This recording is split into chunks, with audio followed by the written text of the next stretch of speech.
one point, I thought I was watching a Nigerian movie.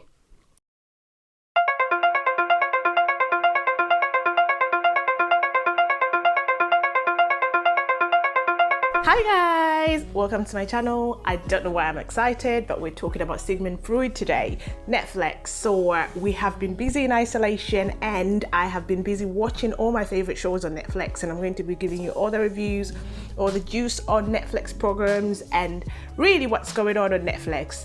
But today we're talking about Sigmund Freud. For those who don't know me, I've done psychology in uni, and so I'm interested in intriguing, mind-boggling shows on Netflix. So this one is one of them. I'm going to give you a review, and if you haven't watched this, I would highly advise that you go and watch it first, because I don't want to spoil it for you. Because if I do spoil it for you, you're going to be like, oh, she's so like this, she's so like that. So just go and watch it first, come back, and I'll give you my take on what I thought about Sigmund Freud.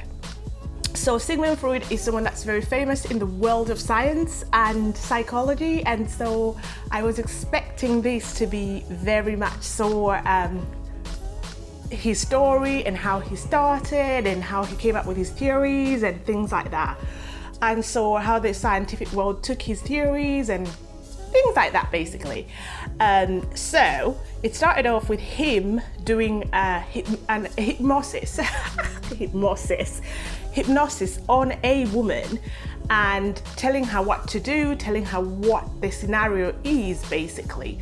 And he was trying to find out if people can actually reenact what you tell them if you do put them through some kind of psychological hypnosis.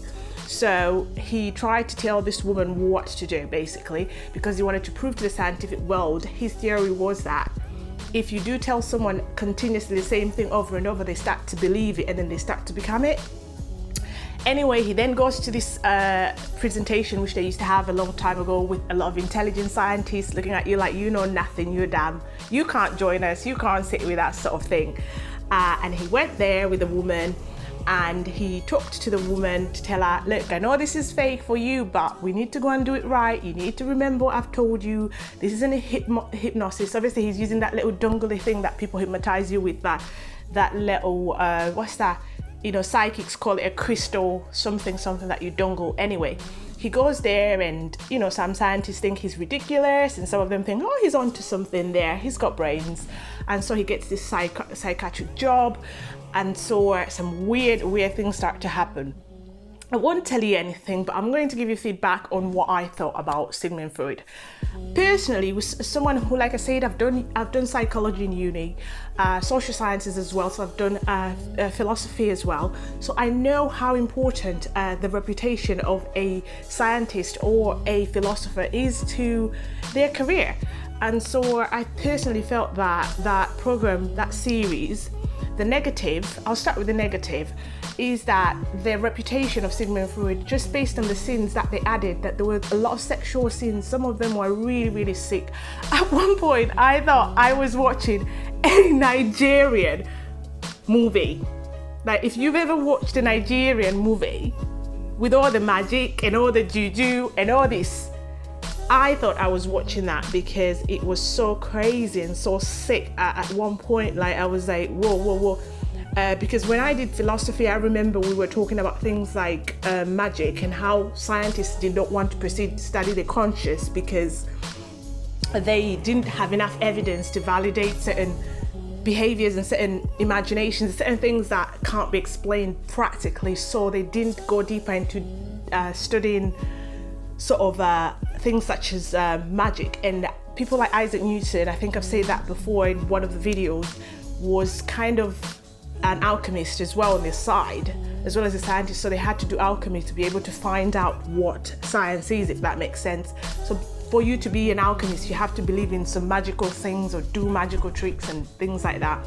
That was what this program was trying to sort of show, that you know, sometimes for you to find a scientific finding, you have to go through magic or things such as delusions, or just different things that require a spiritual sort of perspective and cannot be explained in the naked eye. That's what this show was trying to say, but I just found it to be a bit extreme, to the point where when we got to like episode 4, I was giving up watching it because I can be very practical sometimes. Not that I don't believe in the spiritual realm, it's just that I was expecting them to respect his findings so much so that they'll include them in the actual show and show his challenges in terms of how he literally tried to put his practices into action and how they were taken by patients. I wanted to see things like I wanted it to be researched well. I wanted it to be I just wanted a lot from it, but I didn't see it. And from what I saw, there was a lot of sexual scenes. Like I said, there was a lot of magic involved. Literally Nigerian movie. I felt like I was watching a Nigerian movie, guys, because it was so crazy. Like some scenes were very bloody, like very, very bloody, like to the point where I love horror movies. I absolutely love horror movies, and I watch horror movies. I'm not scared. I actually laugh sometimes, but there are some horrific scenes that are very realistic, that when you watch something like that, that kind of makes fun of blood and childbirth, and it just, like, to me is like no. So in conclusion, what do I think about Freud? I think that there's a lot more that they could have done. I think that it's such a great idea to have a series on Freud. I always want scientists, philosophers to have their own series, because I always say these were the most intelligent people of our time. I think we do have geniuses nowadays, but I don't know if we've got geniuses to that level. We are not on that level yet. And so I would be interested to learn from people like that, to see how they face the challenges that we normally and constantly face, and how they manage to develop their mind to a powerful state where they could discover things such as electricity and medicines and things like that. I know there are scientists who are out there doing a great job and doing research and stuff, but it's so nice to be able to see a series and a documentary that highlights and shows you that.